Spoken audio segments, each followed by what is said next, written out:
Hello everyone, आज अपन discuss करने जा रहे हैं कार्बोहाइड्रेट के मेटाबॉलिज्म के बारे में। किसके बारे में? कार्बोहाइड्रेट के मेटाबॉलिज्म के बारे में। ठीक है, कार्बोहाइड्रेट्स मेटाबॉलिज्म। कार्बोहाइड्रेट मेटाबॉलिज्म को आज अपन डिस्कस करने जा रहे हैं। सबसे पहले बात बता दूं, कार्बोहाइड्रेट का जो मेटाबॉलिज्म होता है जनरली 2 टाइप्स का होता है। पहला होता है अपने पास में सिंथेटिक और सेकेंड होता है अपने पास ऑक्सीडेटिव। ठीक है, 2 टाइप से होता है कार्बन का मेटाबॉलिज्म। एक होता है सिंथेटिक, दूसरा होता है ऑक्सीडेटिव। अब सिंथेटिक और ऑक्सीडेटिव में डिफरेंस क्या है? ऑक्सीडेटिव का मतलब हो गया है कि इसके अंदर जो अपने पास में मोलिक्यूल्स रहेगा, उस मोलिक्यूल्स का क्या होगा? ऑक्सीडेशन होगा और एनर्जी प्रोडक्शन का काम करेगा ये। ऑक्सीडेटिव में क्या होगा? ऑक्सीडेशन होगा, उसका मोलिक्यूल्स का ऑक्सीडेशन होगा प्लस एनर्जी प्रोडक्शन करेगा, वो एनर्जी प्रोड्यूस करने का काम करेगा। जबकि सिंथेटिक में क्या होगा? अपने पास में नया प्रोडक्ट बनेगा। जैसे मान लो ग्लूकोज है, अब ग्लूकोज के मॉलिक्यूल्स आपस में जुड़ के किसका निर्माण कर देंगे? अपने पास में ग्लाइकोजन का। और ये जो अपने पास में प्रोसेस आएगी, ये जो रिएक्शन अपने पास में आएगी, ये किसमें आएगी? सिंथेटिक फॉर्म में। ठीक है, सिंथेटिक। और जनरली उसको क्या कहेंगे हम? ग्लाइकोजेनेसिस। आगे बात समझ में? तो ऑक्सीडेटिव और सिंथेटिक और ऑक्सीडेटिव में क्या डिफरेंस रहा कि ऑक्सीडेटिव में क्या होगा? प्रोडक्ट का जो अपने पास मॉलिक्यूल्स है, जैसे अपने पास में ग्लूकोज था, ग्लूकोज है, ग्लूकोज का क्या हुआ? ऑक्सीडेशन हुआ। ऑक्सीडेशन हुआ, सबसे पहले क्या प्रोसेस आएगी? ग्लाइकोलाइसिस। इसमें अपने पास क्या बन गया? पायरुवेट। और पायरुवेट का फिर कंप्लीट ऑक्सीडेशन होगा और किसमें कन्वर्ट हो जाएगा? CO2 plus H2। और साथ में क्या बना देगा अपने पास? एनर्जी प्रोडक्शन ही साथ में कर देगा। और क्या करेगा एनर्जी के अंदर? अपने पास एनर्जी करेंसी होती है एटीपी का निर्माण इसके अंदर अपने पास में हो जाएगा। ठीक है, जबकि ग्लाइकोजेनेसिस में क्या होगा? अपने पास ग्लूकोज के मॉलिक्यूल्स होंगे, ये आपस में जुड़ जाएंगे। ठीक है, आपस में ग्लूकोज के मॉलिक्यूल्स जुड़ जाएंगे और ग्लूकोज के मॉलिक्यूल जुड़ के क्या बना देंगे अपने पास में? ग्लाइकोजन। और उस प्रोसेस को अपने क्या कहेंगे? ग्लाइकोजेनेसिस। ठीक है, ये होगी सिंथेटिक और ऑक्सीडेटिव की बात। ठीक है, नाउ अपन इस लेक्चर में डिस्कस करेंगे ग्लाइकोलाइसिस के बारे में। ग्लाइकोलाइसिस क्या होती है, ग्लाइकोलाइसिस की प्रोसेस कौन सी जगह होती है, ये सब अपन इसमें डिस्कस करने जा रहे हैं। तो सबसे पहले अपन बात करेंगे ग्लाइकोलाइसिस की। ठीक है, सबसे पहले रहेगी अपने पास ग्लाइकोलाइसिस।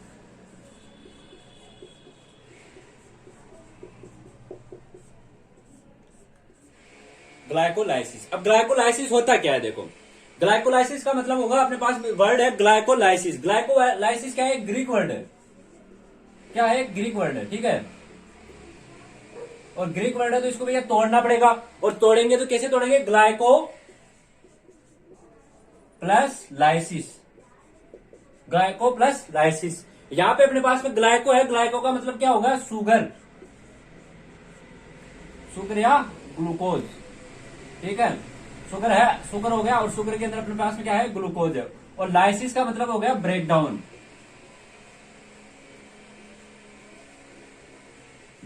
ठीक है, आई बात समझ में?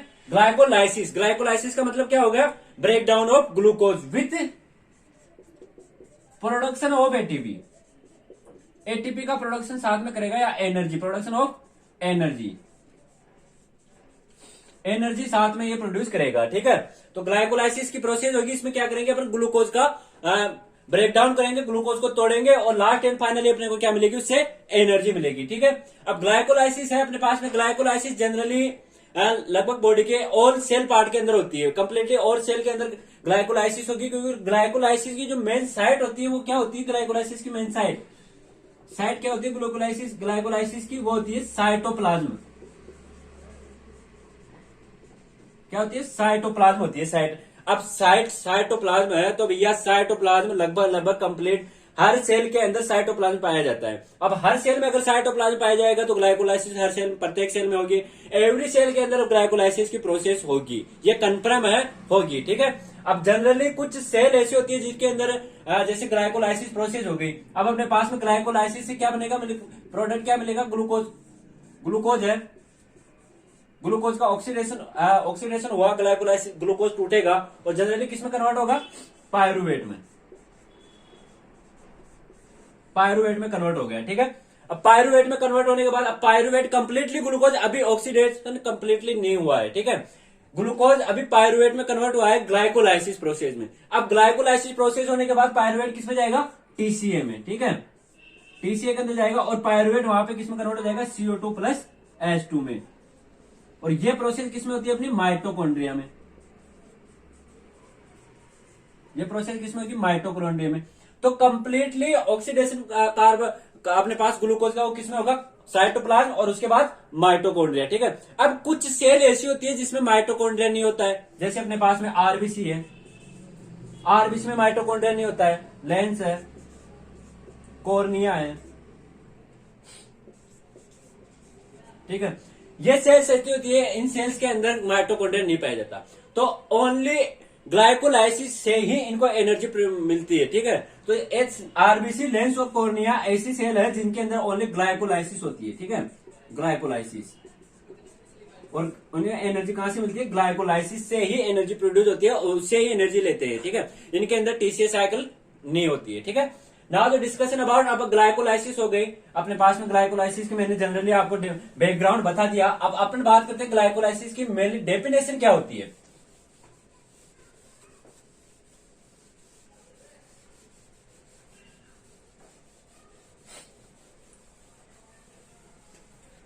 बात करें ग्लाइकोलाइसिस की डेफिनेशन की, तो ग्लाइकोलाइसिस की डेफिनेशन क्या होगी, डेफिनेशन होगी ग्लाइकोलाइसिस की ग्लूकोज को ब्रेक डाउन कर रहा है, लाइसिस कर रहा है, ठीक है, विथ प्रोड्यूस एनर्जी, एनर्जी का साथ में प्रोडक्शन हो रहा है। तो ग्लाइकोलाइसिस की अपने पास डेफिनेशन क्या हुई,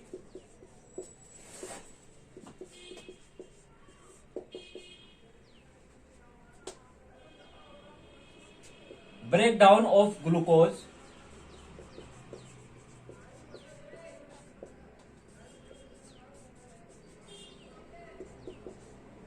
in sequential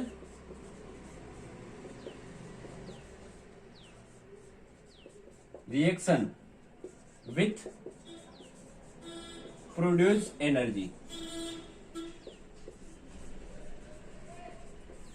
ठीक है। ग्लाइकोलाइसिस की अपने पास डेफिनेशन क्या हुई कि ग्लूकोज को अपन ब्रेक डाउन करेंगे, सीक्वेंशियल रिएक्शन, एक ही रिएक्शन, मतलब ऐसे नहीं होगा डायरेक्ट ग्लूकोज बना और ग्लूकोज से अपन ने डायरेक्ट पायरुवेट बना दिया, पायरुवेट बना दिया डायरेक्ट, ऐसा थोड़ा होगा।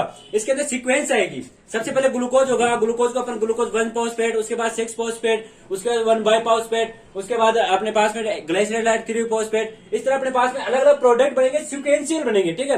उसके अंदर ऊपर नीचे कुछ भी नहीं होगा, जो सीक्वेंस रहेगी अपने पास में रिएक्शन की वो सेम रहेगी, और उसके साथ में क्या होगा, अपने पास में एनर्जी प्रोड्यूस होगी, ठीक है। उसके साथ अपने पास क्या होगी, एनर्जी का प्रोडक्शन होगा।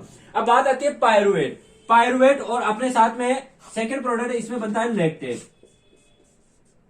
ठीक है। दो प्रोडक्ट अपने इसके साथ इनमें बनेंगे, लेकिन उसकी कंडीशन होती है। कंडीशन क्या होती है, जैसे पायरुवेट अपने पास बन रहा है, तो पायरुवेट किसमें बनेगा, presence of oxygen, presence of oxygen.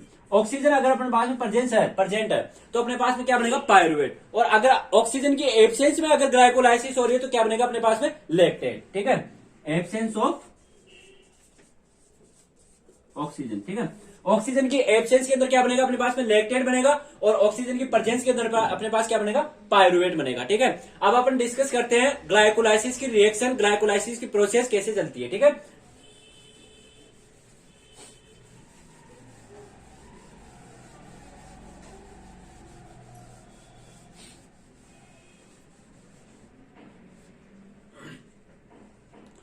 Generally अपन बात करें ग्लाइकोलाइसिस की रिएक्शन की, तो रिएक्शन होगी अपने पास में जो ग्लाइकोलाइसिस जो कंप्लीट 3 फेज के अंदर होता है, ठीक है। पहली फेज होगी उसे अपन कहेंगे एनर्जी इन्वेस्टमेंट फेज, ठीक है, एनर्जी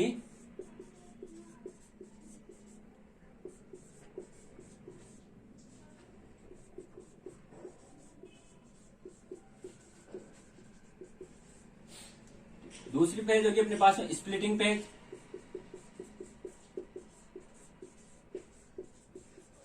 और फाइनली फेज होगी अपने पास energy production phase.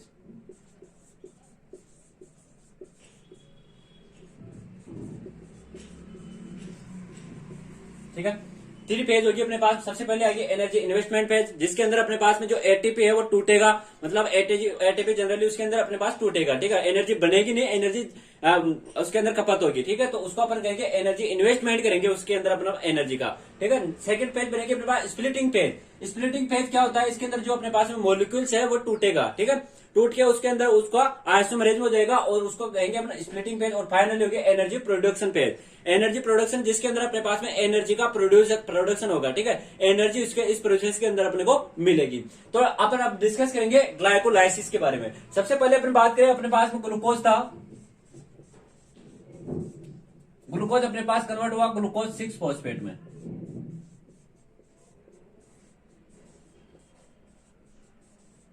Glucose 6 phosphate, ठीक है। और यहां पे अपने पास में एंजाइम जो काम करेगा वो होगा हेक्सोकाइनेज ओवर ग्लूकोकाइनेज। और एक एटीपी यहां पे टूटेगा और क्या बढ़ जाएगा, किसमें कन्वर्ट हो जाएगा, एडीपी में, क्योंकि एक फॉस्फेट ग्रुप अपने पास ग्लूकोज मॉलिक्यूल के साथ जाके कन्वर्ट हो गया। और Mg+2 यहाँ पे अपने पास मेटल आयन होगा। क्या होगा, मेटल आयन होगा। मेटल आयन के बिना ये एंजाइम काम नहीं करेंगे, Mg+2, ठीक है। अब बात करते हैं, अपने पास में दो एंजाइम यहाँ पे आ गए, हेक्सोकाइनेज और ग्लूकोकाइनेज। मतलब दोनों एंजाइम एक साथ काम करेंगे या अलग अलग काम करेंगे, इसके ऊपर अपन डिस्कस करते हैं। तो अपने पास में दो एंजाइम आए यहाँ पे, हेक्सोकाइनेज, और सेकेंड एंजाइम आया अपने पास में ग्लूकोकाइनेज। दोनों एंजाइम में डिफरेंस क्या है, देखो। हेक्सोकाइनेज होता है जनरली मसल्स टिश्यू या अदर सेल में पाया जाता है, ठीक है। और जो ग्लूकोकाइनेज होता है ये लीवर में पाया जाता है। कहने का मतलब वो है, जो ग्लूकोकाइनेज होता है जनरली ये लीवर में पाया जाता है। लीवर के अलावा ये एंजाइम किसी और सेल में नहीं पाया जाएगा, ठीक है। हेपेटोसाइट्स के अंदर ये पाया जाएगा। जबकि हेक्सोकाइनेज होगा ये अपना मसल्स टिश्यू जैसे एडिपोज टिश्यू हुआ, इनके अंदर पाया जाता है और अदर सेल में भी ये पाया जाता है, ठीक है। तो हेक्सोकाइनेज और ग्लूकोकाइनेज दो एंजाइम काम करेंगे, क्योंकि ग्लूकोज मॉलिक्यूल्स होगा, इसका ग्लूकोज मॉलिक्यूल्स का ग्लाइकोलाइसिस अपने पास में मसल्स में भी हो रहा है, लीवर में भी हो रहा है, दोनों जगह हो रहा है। मतलब साइट अपने पास साइटोप्लाज्म थी, तो ये लगभग कंप्लीट ऑल बॉडी के अंदर ग्लाइकोलाइसिस होगा। तो वहां पे अपने पास में कौन सा एंजाइम काम करेगा, हेक्सोकाइनेज काम करेगा। और लीवर के अंदर अगर ग्लाइकोलाइसिस हो रहा है तो वहां अपने पास कौन सा एंजाइम काम करेगा, ग्लाइकोकाइनेज काम करेगा, ठीक है, ग्लूकोकाइनेज। आगे बात समझ में। तो पहले अपने पास में स्टेप आ गई, ग्लूकोज से अपने क्या बना लिया, ग्लूकोज 6 फॉस्फेट अपन ने बना लिया, ठीक है। अब उसके बाद सेकेंड स्टेप आती है अपने पास, ग्लूकोज 6 फॉस्फेट किसमें कन्वर्ट हो जाएगा, फ्रक्टोज 6 फॉस्फेट। और यहां पे अपने पास में जो एंजाइम काम करेगा वो होगा फोस्फो हेक्सो आइसोमरेज, ठीक है। वहां पे अपने पास एंजाइम कौन सा काम करेगा, फोस्फो हेक्सो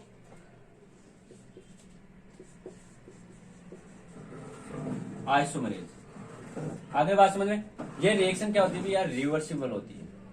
रिवर्सिबल रिएक्शन होती है, ये आपस में फ्रक्टोज 6 फॉस्फेट से ग्लूकोज 6 फॉस्फेट भी बन सकता है, ग्लूकोज 6 फॉस्फेट फ्रक्टोज 6 फॉस्फेट भी बनता है, ठीक है। तो रिवर्सिबल रिएक्शन हो गई। अब अपने पास में जो प्रोडक्ट बना फ्रक्टोज 6 फॉस्फेट से ग्लूकोज 6 फॉस्फेट से क्या बना, फ्रक्टोज 6 फॉस्फेट। और एंजाइम कौन सा काम में आया अपने, फोस्फो हेक्सो आइसोमरेज, ठीक है। अब अपने पास नया प्रोडक्ट आ गया फ्रक्टोज 6 फॉस्फेट, फ्रक्टोज 6 फॉस्फेट। अब नेक्स्ट जो रिएक्शन बनेगी अपने पास में, नेक्स्ट रिएक्शन फ्रक्टोज 6 फॉस्फेट है, ये किसमें कन्वर्ट हो जाएगा, fructose 1,6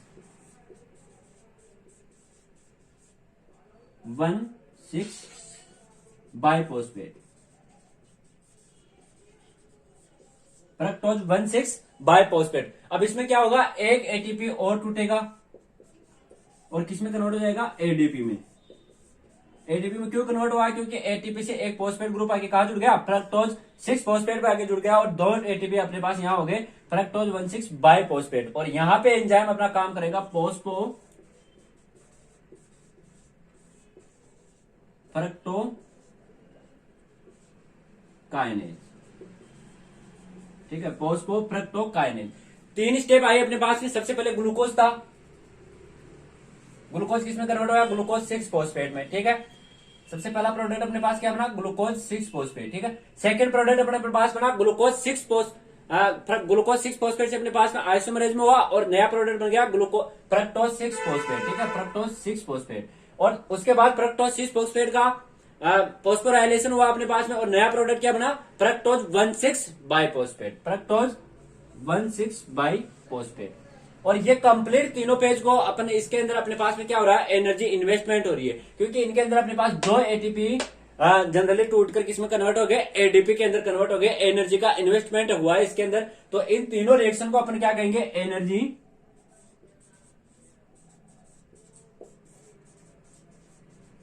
investment phase, energy investment phase कहेंगे। ठीक है, इनको क्या कहेंगे अपन, एनर्जी इन्वेस्टमेंट फेज। लेकिन कभी कभी एनर्जी इन्वेस्टमेंट फेज को दूसरे नाम से भी अपन जानते हैं, उसे कहते हैं प्रिपरेटरी फेज।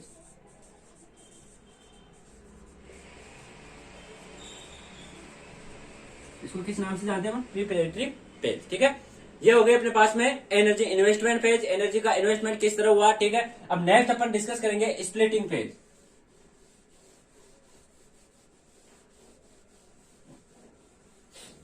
स्प्लिटिंग फेज में क्या होता है, अपने पास जो प्रोडक्ट था फ्रक्टोज 1,6 बाइफॉस्फेट, कौन सा प्रोडक्ट था अपने पास, फ्रक्टोज 1,6 बाइफॉस्फेट। ठीक है, फ्रक्टोज 1,6 बाइफॉस्फेट था। अब इसका स्प्लिटिंग मतलब है टूटेगा दो कार्बन एटम में, क्योंकि अभी जो अपने पास में फ्रक्टोज 1,6 बाइफॉस्फेट है, इसमें अपने पास कितने कार्बन है, 6 कार्बन है। ठीक है, इसमें भी कितने कार्बन है अपने पास, 6 कार्बन है, और 2 फॉस्फेट ग्रुप है इसके अंदर, 2 फॉस्फेट ग्रुप है। ठीक है, तरीके से देखना, स्प्लिटिंग फेज में क्या होता है, फ्रक्टोज 1,6 बाइफॉस्फेट है, इसमें 6 कार्बन है और 2 फॉस्फेट ग्रुप है। अब इसका स्प्लिटिंग होगा, टूटेगा, और यहां पे 2 प्रोडक्ट अपने पास में बनेंगे, 2 प्रोडक्ट बने, और यहां पे एंजाइम कौन सा काम करेगा, एल्डोलेज। एल्डोलेज एंजाइम अपने पास में यहां पे काम कर रहा है। ठीक है, और प्रोडक्ट कौन सा बना, सबसे पहले बना अपने पास ग्लाइसिन एल्डिहाइड 3 फॉस्फेट। ठीक है, एक प्रोडक्ट बन गया ग्लाइसिन एल्डिहाइड 3 फॉस्फेट, और सेकंड प्रोडक्ट अपने पास में क्या बनेगा, डाई हाइड्रोक्सी एसीटोन फॉस्फेट।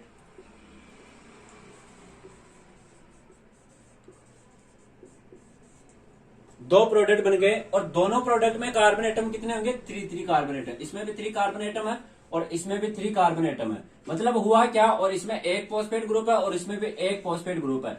अब इसमें स्प्लिटिंग का मतलब क्या हुआ, टूट गए। ठीक है, और टूटे कैसे, जो 6 कार्बन एटम थे अपने पास में, वो 2 मॉलिक्यूल्स में कन्वर्ट हो गए 3 कार्बन एटम के यूनिट के अंदर। ठीक है, और एक फॉस्फेट ग्रुप दोनों के अंदर आ गया। तो अपने पास में नया प्रोडक्ट क्या बन गया, ग्लाइसरॉल्डिहाइड 3 फॉस्फेट डाईहाइड्रोक्सी एसीटोन फॉस्फेट। ठीक है, 2 प्रोडक्ट अपने पास में बन गए। और एंजाइम कौन सा काम करेगा यहाँ पे, एल्डोलेज। एंजाइम कौन सा काम करेगा यहाँ पे अपने पास में, एल्डोलेज एंजाइम काम करेगा। अब क्या होगा, जो डाईहाइड्रोक्सी एसीटोन फॉस्फेट अपने पास में बना था, इसका आइसोमरेज में हो जाएगा। ठीक है, आइसोमरेज हो जाएगा, और ये किस में कन्वर्ट हो जाएगा, ग्लाइसरॉल्डिहाइड 3 फॉस्फेट में। ये किस में कन्वर्ट हो जाएगा अपने पास में, और यहां पे अपने पास एंजाइम काम करेगा फोस्फोट्रायोज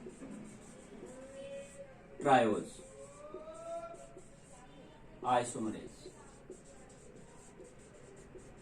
ठीक है, तो अपने पास में अब डाईहाइड्रोक्सी एसीटोन फॉस्फेट था, ये किसमें कन्वर्ट हो गया, ग्लाइसरॉल्डिहाइड 3 फॉस्फेट में। मतलब एक प्रोडक्ट अपने पास पहले से था ग्लाइसरॉल्डिहाइड 3 फॉस्फेट का, और दूसरा प्रोडक्ट यहां से मिल गया अपने को। मतलब अपने पास में अब 2 प्रोडक्ट हो गए, 2 मॉलिक्यूल्स किसके हो गए, ग्लाइसरॉल्डिहाइड 3 फॉस्फेट। क्योंकि अपने पास जो डाईहाइड्रोक्सी एसीटोन फॉस्फेट था, ये किसमें कन्वर्ट हो गया, अब ग्लाइसरॉल्डिहाइड 3 फॉस्फेट में। और एंजाइम कौन सा काम कर रहा है यहाँ पे, फोस्फोट्रायोज आइसोमरेज एंजाइम यहाँ पे अपने पास काम करेगा। और इस कंप्लीट रिएक्शन को अपन क्या कहेंगे, स्प्लिटिंग फेज।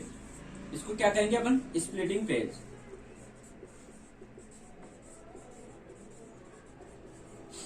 स्प्लिटिंग फेज अपन यहाँ पे इसको कहेंगे। आए बात समझ में, सबसे पहले कौन सी आई अपने पास में, एनर्जी इन्वेस्टमेंट फेज, जिसमें अपने पास में 2 एटीपी इन्वेस्ट हो चुके हैं अब तक, और अपने पास प्रोडक्ट वहां पे बना था फ्रक्टोज 1,6 बाइफॉस्फेट। उसके बाद सेकेंड अपने पास में पेज आई थी स्प्लिटिंग फेज। स्प्लिटिंग फेज में अपने क्या क्या, फ्रक्टोज 1,6 बाइफॉस्फेट का इसको अपने तोड़ा, 2 प्रोडक्ट अपने पास में बने, ग्लाइसरॉल्डिहाइड 3 फॉस्फेट डाईहाइड्रोक्सी एसीटोन फॉस्फेट। ठीक है, डाईहाइड्रोक्सी एसीटोन फॉस्फेट किसमें कन्वर्ट हो गया, ग्लाइसरॉल्डिहाइड 3 फॉस्फेट के अंदर। अब अपने पास 2 मॉलिक्यूल्स किसके बन गए, ग्लाइसरॉल्डिहाइड 3 फॉस्फेट के 2 मॉलिक्यूल्स बन गए। यहां तक अपने पास में कोई भी एनर्जी, कोई भी एटीपी का प्रोडक्शन या प्रोड्यूस नहीं हुआ है। ठीक है, अब जो नई रिएक्शन स्टार्ट होगी, इनमें अपने पास में एनर्जी प्रोडक्शन होगा, एनर्जी का प्रोडक्शन अपने पास में अब होगा। और इस थर्ड फेज को अपन क्या कहेंगे, एनर्जी प्रोडक्शन फेज, ठीक है। एनर्जी प्रोडक्शन फेज, अब नेक्स्ट रिएक्शन अपने पास फेज आएगी उसमें, ठीक है। उसमें क्या होगा, एनर्जी का प्रोडक्शन होगा।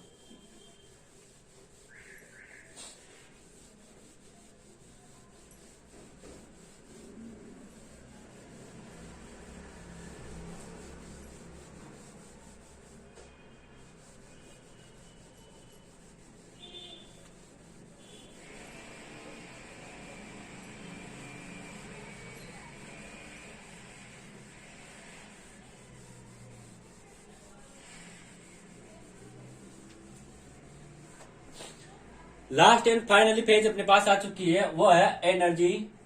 तीसरी फेज अपने पास थी energy production phase. Energy production phase आ गई, ठीक है भाई। अब इसमें मैंने आपको बताया था स्प्लिटिंग फेज में लास्ट एंड फाइनल प्रोडक्ट क्या बना था अपने पास में, ग्लाइसिल्डिहाइड 3-फॉस्फेट। ग्लाइसिल्डिहाइड 3-फॉस्फेट वहां पे बना था। और याद रखना, यहां से अपने पास ग्लाइसिल्डिहाइड 3-फॉस्फेट कितने प्रोडक्ट मॉलिक्यूल्स है, 2 मॉलिक्यूल्स है, 2 मॉलिक्यूल्स है अपने पास में यहां से, ठीक है। ये चीज याद रखना, क्योंकि अपने को जो एनर्जी प्रोडक्शन करते हैं अपन, वहां पे एनर्जी जो एटीपी बनाने की जो प्रोसेस होती है उसमें अपन कंफ्यूज होने लग जाते हैं कि क्योंकि प्रोडक्ट अपन एक लेके चलेंगे रिएक्शन के अंदर, जबकि अपने पास में प्रोडक्ट के मॉलिक्यूल्स कितने हैं, 2 मॉलिक्यूल्स है। जबकि अपन मॉलिक्यूल्स यहाँ पे एक लेकर चलेंगे तो वहां पे एनर्जी जब अपन प्रोडक्शन करते हैं तो एटीपी में कैलकुलेशन में अपने को थोड़ी दिक्कत होती है। तो ध्यान रखना, यहाँ पे J3 ग्लाइसिल्डिहाइड 3-फॉस्फेट कितने मॉलिक्यूल्स अपने पास, 2 मॉलिक्यूल्स है, ठीक है। अब ग्लाइसिल्डिहाइड 3-फॉस्फेट किस में कन्वर्ट हो जाएगा अपने पास में, 1,3-बाइफॉस्फोग्लिसरेट, 1,3-बाइफॉस्फोग्लिसरेट में कन्वर्ट हो जाएगा। और एंजाइम यहाँ पे अपने पास काम करेगा ग्लाइसिल्डिहाइड 3-फॉस्फेट डिहाइड्रोजिनेज।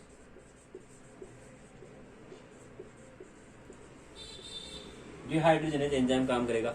अब यहाँ पे अपने पास में ये कोई एंजाइम रहेगा, यहाँ पे NAD डिफेंडेड एंजाइम है ये, NAD डिफेंडेड, जो किसमें कन्वर्ट हो जाएगा, NADH2 में, ठीक है, NADH2। आगे बात समझ में, ग्लाइसिल्डिहाइड 3-फॉस्फेट डिहाइड्रोजिनेज एंजाइम यहाँ पे अपने पास में काम करेगा और अपने पास नया प्रोडक्ट बन गया NADH2, ठीक है। और अपने पास नेक्स्ट जो अपने पास प्रोडक्ट बना वो क्या था, 1,3-बाइफॉस्फोग्लिसरेट यहाँ पे अपने पास में बनेगा। J3 पे ग्लिसराइड 3-फॉस्फेट का अपने डिहाइड्रेशन किया, वहां पे अपने पास हाइड्रोजन एटम मॉलिक्यूल से निकला और नया प्रोडक्ट अपने पास में एनर्जी का क्या बना दिया, NADH2 बना गया। और नेक्स्ट प्रोडक्ट क्या बन गया अपने पास में, 1,3-बाइफॉस्फोग्लिसरेट। कौन सा प्रोडक्ट बना, 1,3-बाइफॉस्फोग्लिसरेट, ठीक है। अब अपने पास 1,3-बाइफॉस्फोग्लिसरेट बन गया। अब इसका क्या होगा, फॉस्फोराइलेशन होगा, ठीक है। फॉस्फोराइलेशन अपने पास में होगा और फॉस्फोराइलेशन होने पर यहाँ पे क्या बन गया अपने पास में, 3-फॉस्फोग्लिसरेट, 3-फॉस्फोग्लिसरेट अपने पास में बनेगा। और एंजाइम काम करेगा बाइफॉस्फोग्लिसरेट काइनेज, ठीक है। और यहां पे अपने पास एक एटीपी का प्रोडक्शन होगा। एक एटीपी किसमें कन्वर्ट हो जाएगा, एटीपी में हो जाएगा, एटीपी में। और सबसे बड़ी चीज ये है कि जो यहाँ पे एटीपी बन रहा है, इस रिएक्शन को अपन कहेंगे substrate level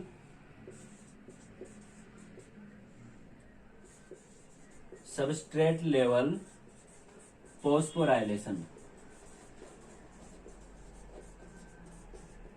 substrate level phosphorylation कहा हमने, क्यों कहा, क्योंकि यहाँ पे जो एटीपी है वो डायरेक्ट प्रोड्यूस हो रहा है रिएक्शन से। यहाँ पे अपने पास NADH2 बना, इसका इलेक्ट्रॉन ट्रांसपोर्ट चेन में जाके ऑक्सीडेशन होगा, वहां पे अपने को एटीपी मिलेंगे, ठीक है। लेकिन यहाँ पे डायरेक्ट एटीपी मिल रहा है, सबस्ट्रेट लेवल फॉस्फोराइलेशन इसे अपन कहते हैं, ठीक है। क्योंकि यहाँ पे जो एटीपी मिला ये डायरेक्ट सेल के द्वारा इन्वेस्ट किया जाएगा, सेल के द्वारा यूज किया जाएगा। यह इलेक्ट्रॉन ट्रांसपोर्ट चेन में नहीं जाएगा, सीधा सेल के द्वारा यूज किया जाएगा। तो इस रिएक्शन को अपन कहेंगे सबस्ट्रेट लेवल फॉस्फोराइलेशन, ठीक है। और नया प्रोडक्ट अपने पास क्या बन गया,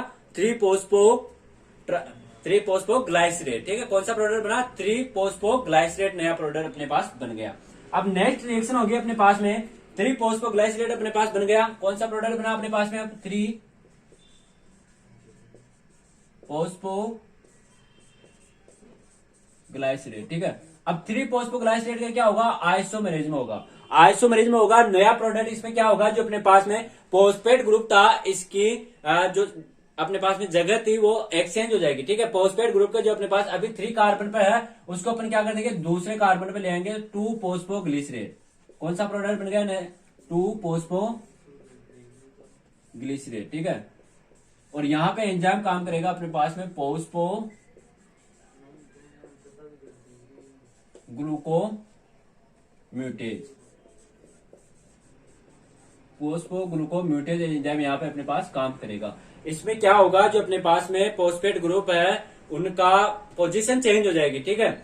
जो पहले थर्ड कार्बन पे था अपने पास में फॉस्फेट ग्रुप, वो कौन से कार्बन पे आ गया, दूसरे कार्बन पे आ गया। मतलब इसमें क्या होगा, अपने पास में फॉस्फेट ग्रुप की पोजीशन चेंज होगी, ठीक है। आइसोमेरिज में हो जाएगा। यहाँ पे एंजाइम कौन सा काम करेगा, फोस्फोग्लूकोम्यूटेज, ठीक है। फोस्फोग्लूकोम्यूटेज एंजाइम अपने पास में यहाँ पे काम करेगा।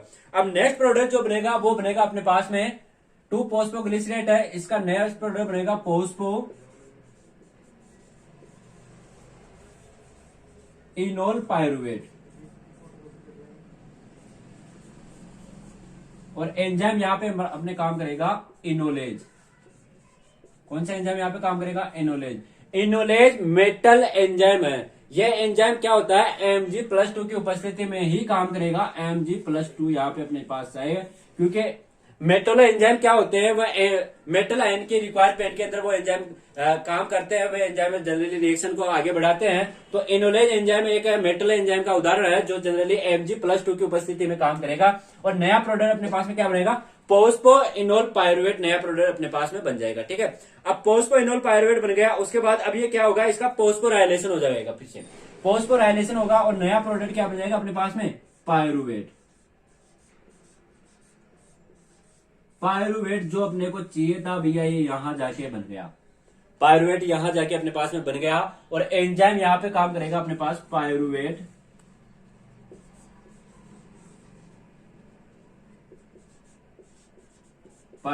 काइनेज, ठीक है। एंजाइम कौन सा काम करेगा अपने पास, पायरुवेट काइनेज। और यहाँ पे फोस्फोराइलेशन होगा, सबस्ट्रेट लेवल रिएक्शन यहाँ पे वापस होगी। एक एडीपी किस में कन्वर्ट होगा, डायरेक्ट सीधा एटीपी में कन्वर्ट होगा। सीधा किस में कन्वर्ट होगा, एटीपी में। सबस्ट्रेट लेवल फोस्फोराइलेशन होगा, यहाँ पे जो एटीपी बनेगा वो सीधा सेल के अंदर जाएगा, ना कि इलेक्ट्रॉन ट्रांसपोर्ट चेन में जाएगा, ठीक है।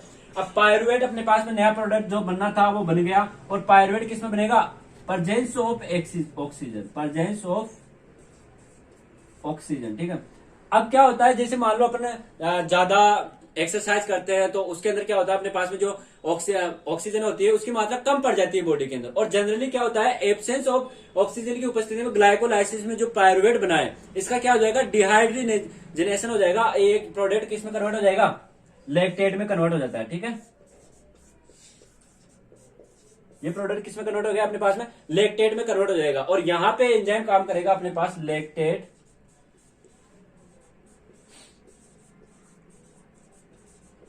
डिहाइड्रोजनेज, लैक्टेट डिहाइड्रोजनेज एंजाइम काम करेगा। और यहां पे अपने पास में जो एक NADH2 बना था, ये टूट जाएगा और किस में कन्वर्ट हो जाएगा, NAD में कन्वर्ट हो जाएगा, ठीक है। NAD में कन्वर्ट हो जाएगा। ये कंप्लीट रिएक्शन किस में होगी अपनी, ये कंप्लीट रिएक्शन होगी एब्सेंस ऑफ ऑक्सीजन, ऑक्सीजन की एब्सेंस के अंदर ये रिएक्शन होगी, ठीक है। आई बात समझ में। सबसे पहले मैंने आपको बताया एनर्जी प्रोडक्शन फेज, ठीक है। अब एनर्जी प्रोडक्शन फेज में क्या होगा, एनर्जी का प्रोडक्शन होगा, एनर्जी बनेगी इसके अंदर। सबसे पहले अपने पास में 2 मॉलिक्यूल्स थे अपने पास में, ग्लिसरॉल लेयर 3-फॉस्फेट के, ठीक है। तो नया प्रोडक्ट यहाँ पे अपने पास इसका फोस्फोराइलेशन हुआ, डिहाइड्रेशन हुआ अपने पास में, और प्रोडक्ट बन गया 1,3-बाइफॉस्फोग्लिसरेट, ठीक है। 1,3-बाइफॉस्फोग्लिसरेट अपने पास में बन गया। और जो अपने पास में एक NADH था, इसका NADH2 हो गया। और NADH2 इलेक्ट्रॉन ट्रांसपोर्ट चेन में जाके वहां पे इसका ऑक्सीडेशन होगा और वहां पे ये एटीपी प्रोडक्शन का काम करेगा, ठीक है। उसके बाद 1,3-बाइफॉस्फेट था, इसका यहाँ पे अपने पास में जाके फोस्फोराइलेशन हुआ, सबस्ट्रेट लेवल फोस्फोराइलेशन होगा, क्योंकि यहाँ पे अपने पास डायरेक्ट सीधा एटीपी का प्रोडक्शन हो रहा है, ठीक है। और एंजाइम कौन सा काम करेगा, बाइफॉस्फोग्लिसरेट काइनेज। उसके बाद 3-फॉस्फोग्लिसरेट था, इसका आइसोमेरिज्म हुआ और प्रोडक्ट बना अपने पास 2-फॉस्फोग्लिसरेट, ठीक है। 2-फॉस्फोग्लिसरेट था, उसके बाद में अपने पास इनोलेज से वो रिएक्शन करेगा और प्रोडक्ट बनेगा phospho enol pyruvate. Phosphoenol pyruvate हुआ, उसका वापस वहां जाके फॉस्फोराइलेशन होगा, एंजाइम काम करेगा अपने पास में, पायरुवेट काइनेज एंजाइम काम करेगा और नया प्रोडक्ट अपने पास में प्रोडक्ट बनेगा पायरुवेट। ठीक है, और यहाँ पे अपने पास सबस्ट्रेट लेवल फॉस्फोराइलेशन होगा, एक एडीपी किस में कन्वर्ट होगा, सीधा एटीपी में कन्वर्ट होगा। अब पायरुवेट वो बनता है अपने पास में प्रेजेंस ऑफ ऑक्सीजन। ठीक है, अब एब्सेंस ऑफ ऑक्सीजन का मतलब हो गया कि जब अपने स्ट्रेंथन एक्सरसाइज करते हैं, ज्यादा एक्सरसाइज करते हैं तो बॉडी के अंदर क्या होती है, मसल्स में क्या होता है, ऑक्सीजन की मात्रा कम होने लग जाती है। तो ऐसी अवस्था में क्या होता है, अपने पास में जो पायरुवेट बना है वो पायरुवेट किस में कन्वर्ट हो जाता है, लैक्टेट में कन्वर्ट होना शुरू हो जाता है, और लैक्टेट में कन्वर्ट हो जाता है तो वहां पे एंजाइम काम करता है अपने पास में लैक्टेट डिहाइड्रोजनेज। यहाँ पे अपने पास एनर्जी प्रोडक्शन नहीं होगा, यहाँ पे एनर्जी इन्वेस्टमेंट होगा, जो अपने पास पहले NADH2 बना था वो यहाँ पे जाके यूज हो जाएगा। ठीक है, और लैक्टेट का फॉर्मेशन अपने पास हो जाएगा। आगे बात समझ में, ये थी कंप्लीट प्रोसेस थी अपने पास में ग्लाइकोलाइसिस की। ध्यान रखना, प्रोडक्ट अपने पास 2 मॉलिक्यूल्स थे ग्लाइसिलाइड 3 फॉस्फेट के, तो अपने पास मॉलिक्यूल्स पायरुवेट के कितने बनेंगे, 2 बनेंगे। ठीक है, 2 मॉलिक्यूल्स किसके बनेंगे अपने पास में, पायरुवेट के, और 2 मॉलिक्यूल्स अपने पास किसके बनेंगे, लैक्टेट के बनेंगे। आई बात समझ में, ये थी कंप्लीट रिएक्शन किसकी, ग्लाइकोलाइसिस की। अब अपन बात करते हैं एनर्जी की, कितने एटीपी इसके अंदर प्रोड्यूस होते हैं, एनर्जी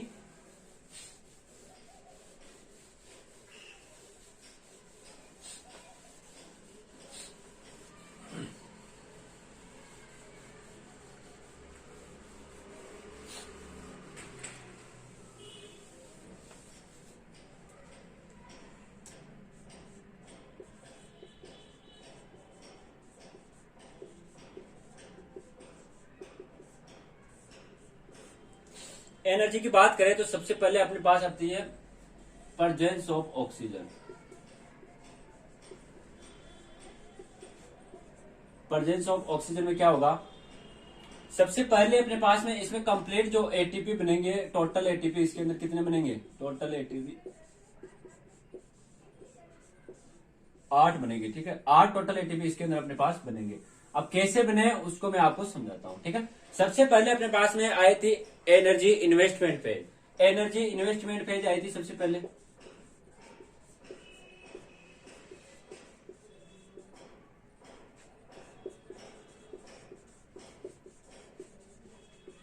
अब एनर्जी इन्वेस्टमेंट में अपन ने 2 एटीपी इन्वेस्ट किए थे। ठीक है, सबसे पहला एटीपी ग्लूकोज को ग्लूकोज 6 फॉस्फेट में कन्वर्ट किया था, और सेकंड एटीपी जहां पे अपने फॉस्फोराइलेशन हुआ था किसका, फ्रक्टोज 6 फॉस्फेट को किसमें कन्वर्ट किया था, फ्रक्टोज 1,6 बाइफॉस्फेट में अपन ने कन्वर्ट किया था। वहां पे अपने 2 एटीपी यूज हुए थे, तो अपने पास एनर्जी इन्वेस्टमेंट में कितने एटीपी यूज हुए, 2 एटीपी। ठीक है, 2 एटीपी यहाँ पे अपने पास यूज हो गए।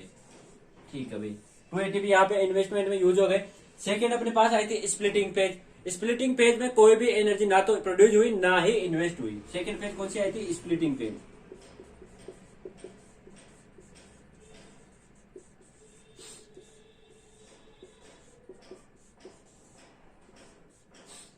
जीरो एटीपी, ना तो यहाँ पे एटीपी प्रोड्यूस हुआ ना ही इन्वेस्ट हुआ। ठीक है, अब थर्ड फेज अपने पास में आई थी एनर्जी प्रोडक्शन फेज।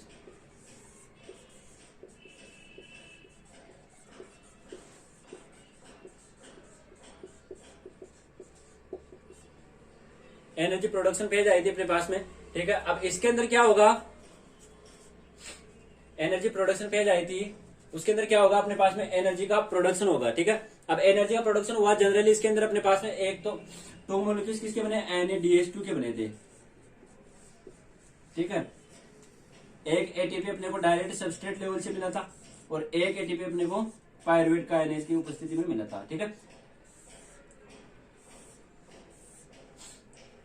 आए बात समझ में, एटीपी अपने को 2-2 मिले थे, है ना। अब ये एटीपी अपने को 2-2 मिले, तो इसके अंदर अपने ने देखा NADH2 आया अपने पास में। ठीक है, अब एक NADH2 अपने पास में ग्लिसरॉल्डेहाइड 3 फॉस्फेट कितने प्रोडक्ट थे, 2 प्रोडक्ट थे।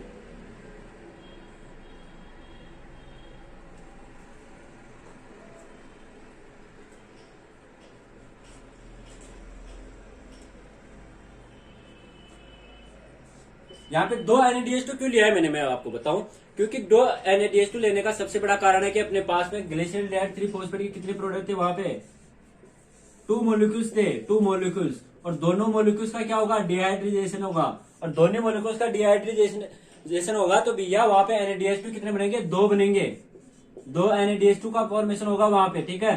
तो यहाँ पे अपन ने कितने NADH2 लिए, 2।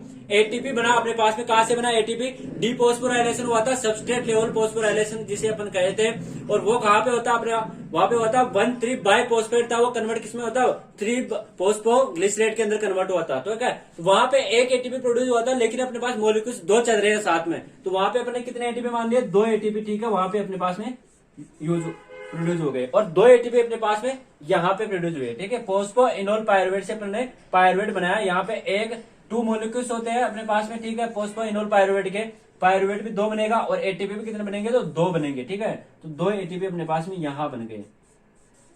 आगे बात समझ में, ये है प्रेजेंस ऑफ ऑक्सीजन के अंदर, ठीक है। तो अपने पास में NADH2 2 NADH2 से कितने एटीपी अपने पास प्रोड्यूस होगा, क्योंकि एक NADH2 कितना एटीपी देता है अपने को, 3 एटीपी, 3 एटीपी एक NADH2 से अपने को मिलेगी। तो भैया 2 एटीपी से, 2 NADH2 से कितने एटीपी मिल गए, 6 एटीपी अपने को यहां से मिल जाएंगे, और 2 एटीपी ये मिल गए, और 2 ये मिल गए, ठीक है। तो टोटल एटीपी अपने पास कितने हो गए, 10। टोटल कितने एटीपी प्रोड्यूस हो गए अपने पास में, 10 एटीपी टोटल एक साथ प्रोड्यूस होंगे एक ग्लूकोज के ग्लाइकोलाइसिस प्रोसेस में, पायरुवेट बनने तक की प्रोसेस के अंदर अपने को 10 एटीपी की एनर्जी मिले, एनर्जी प्रोडक्शन होगा, और 2 एटीपी अपने पास में पहले यूज हो चुके हैं, तो 2 एटीपी अपने पास पहले यूज हो गए, तो टोटल एनर्जी अपने को कितनी मिली, यहाँ पे 8 एटीपी अपने को टोटल मिलेंगे। टोटल कितने एटीपी मिलेंगे अपने को, 8 मिलेंगे, ठीक है, 8 एटीपी अपने को टोटल मिलेंगे। अब बात आती है absence of oxygen. Absence of oxygen का मतलब हो गया कि पायरुवेट का जब डिहाइड्रोजनेशन हो गया अपने पास में, लैक्टेट बन गया पायरुवेट से, पायरुवेट से अपने पास में क्या बन गया, लैक्टेट बना, ठीक है। अब लैक्टेट बनेगा, एब्सेंस ऑफ ऑक्सीजन में अपने पास कितने प्रोडक्ट होंगे, इसमें एब्सेंस में, तो एब्सेंस की अपन बात करें ऑक्सीजन की, तो अपने पास में इन्वेस्टमेंट फेज वही रहेगी जो पहले थी, ठीक है, स्प्लिटिंग फेज वही रहेगी, एनर्जी प्रोडक्शन वही रहेगा, बस अपने पास चेंजेस कहा आया पायरुवेट से लैक्टेट बनने तक, क्योंकि यहाँ पे अपने पास एक NADH2 मॉलिक्यूल्स यूज हो गया, और किसमें कन्वर्ट हो गया, NADH में कन्वर्ट हो गया, NAD के अंदर, ठीक है। तो अपने पास में जो NADH2 बना था वो NADH2 यही यूज हो गया, तो 6 एटीपी अपने पास नहीं आएंगे, ठीक है, क्योंकि जो एटीपी अपन ने पहले डिहाइड्रोजनेशन में किया था उनका यूज लैक्टेट बनने के वक्त अपने पास हो गया। तो नया प्रोडक्ट जो अपने पास एनर्जी रही वो रही कितने एटीपी, 2 एटीपी अपने पास रही, क्योंकि 2 एटीपी पहले यूज हो चुके थे, ठीक है। तो एब्सेंस ऑफ ऑक्सीजन में कितने एटीपी अपने पास रहेंगे, 2 एटीपी अपने पास में बनेंगे, और प्रेजेंस ऑफ ऑक्सीजन में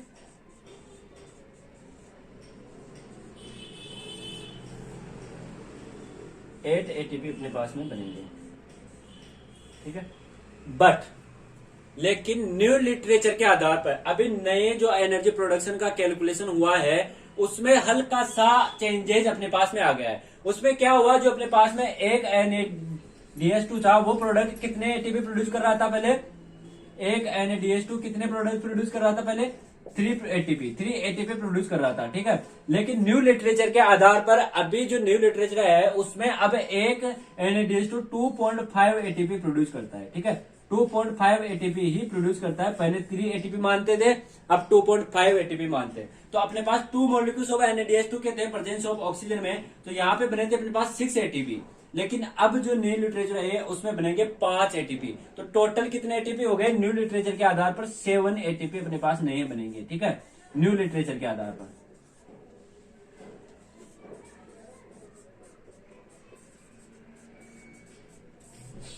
न्यू लिटरेचर में न्यू जो बुक आ रही है उनमें कितने एटीपी आते हैं अपने पास, 7 एटीपी आते हैं, जबकि अपने पास में पहले का कैलकुलेशन के आधार पर कितने एटीपी बनते थे, 8 एटीपी अपने पास में बनते थे, ठीक है।